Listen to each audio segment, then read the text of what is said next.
In today's video, we are talking about the 5 essential street photography tips that you need to know if you really want to progress in the genre. But I will say that these tips are actually transferable to other areas of photography, especially if you are looking to level up your travel photos. So with that, let's jump on into it.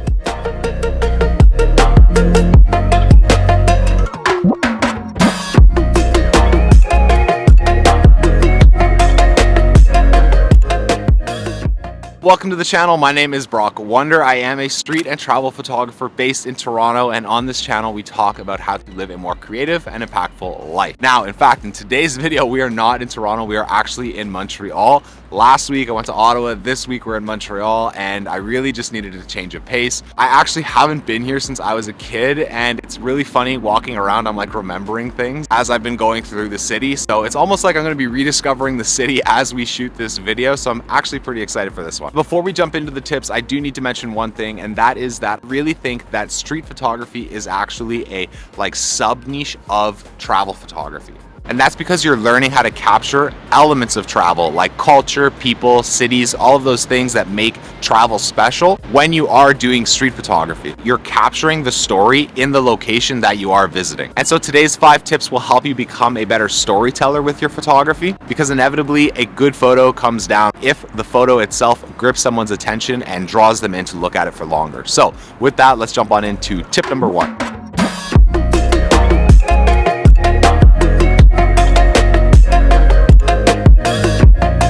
And so our first tip is learning how to visualize. And why I say that is because you need to practice seeing the outcome of your photo before it actually happens. Street photography is actually a game about anticipating movement. Maybe you're waiting at a street corner and you're waiting for a person to cross in a particular way, or you're waiting for a particular subject to have a nice interaction in a specific area that you've set yourself up in. It all comes down to recognizing patterns and movement and anticipating that outcome in the future. And there are a lot of different techniques that you can have to be able to do this. One of them is called the fishing technique, and this is where you basically have an idea of a photo you want to capture in a specific location.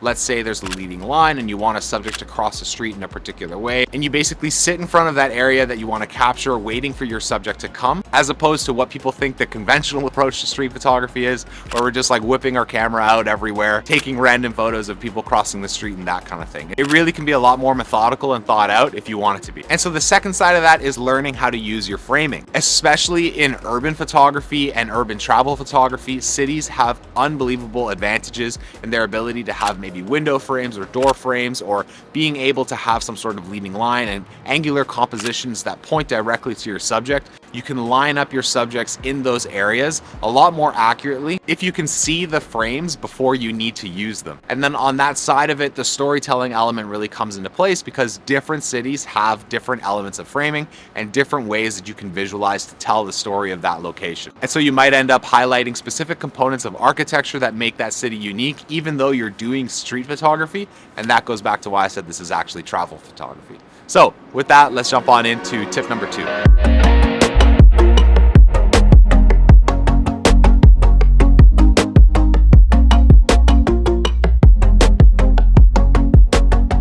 The next street photography tip probably comes as no surprise, and it is to always be ready. Just being ready and being nimble enough to take photos when they come is honestly half the battle to street photography. I see a lot of new photographers buying the classic camera strap, the one that wraps around your body, and while this is really great for carrying multiple camera bodies around with you, it's not really the most ideal for street photography, because we need to be very spur of the moment. A lot of the techniques then that will get recommended for street photography is to actually keep your camera close to your chest and literally to walk around like this the entire time.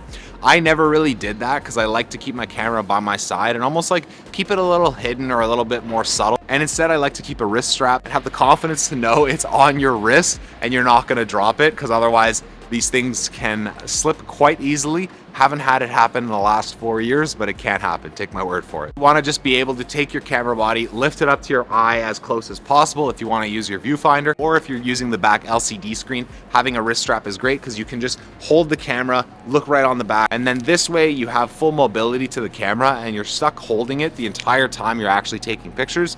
Instead of having the camera strapped on your shoulder or strapped on your waist, you can at least have it on your wrist right by your side, and the minute you see a photo, it just goes right up to your eye and then it's right locked on already and you're good to go. So with that, let's jump on into tip number 3.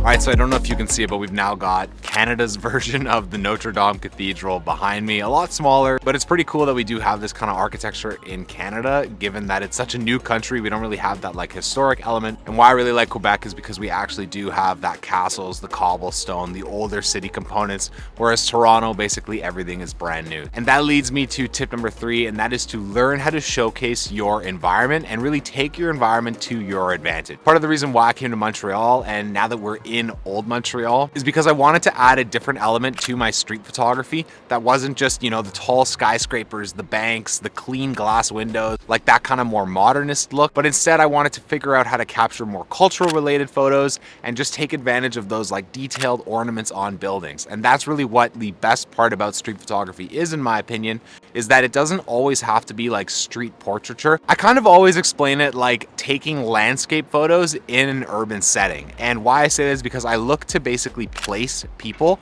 in interesting spots of the city to then capture the essence of the location. And really, I think then taking advantage of your environment is how you're actually able to do that. Are the pot lights on along the street? Is there a bit more of like a moody component because there's rain? Like, what is it of the location that you're in that you can add to your street photography to really elevate the story that you're trying to show? And that's really the best part about street photography. So with that, let's jump on into tip number 4 and keep on venturing through the city.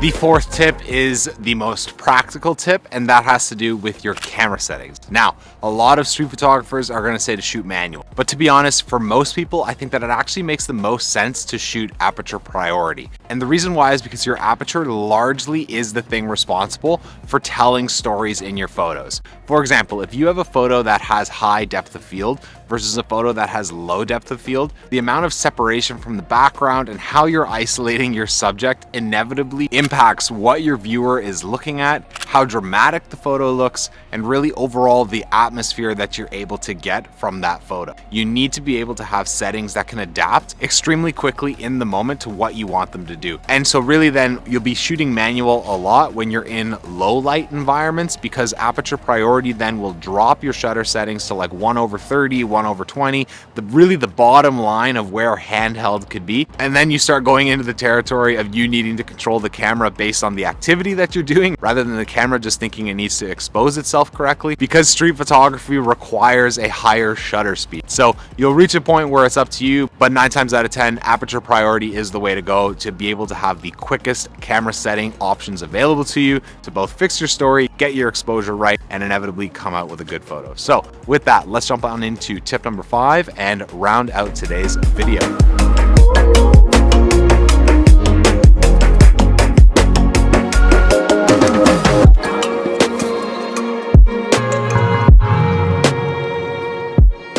The final tip then, and this is really a street photography tip specifically, is to shoot alone. If you are looking to get interesting street photos, the secret is to really learn how to blend in with your surroundings. You can't just go around, take photos, or otherwise the reactions from people that you want to get, or just overall compositions that look natural, won't really come because people will be aware that you're there and it never really comes out. That said, travel photography, landscape photography, these are all really great when you're with your friends and you can work out an adventure, but street photography is this weirder sort of solitary kind of practice that you really need to put a lot of energy into on your own to be able to get the best outcome. I like to do my street photography almost as a mindfulness practice. I like to think that my hour of street photography is almost like my shutdown time in a way. Put my phone away, I'm just in reality looking for creativity and creative compositions. And overall, once I'm done, I feel a lot more energized. I have another creative activity I can do after because now I have all these photos to edit, and just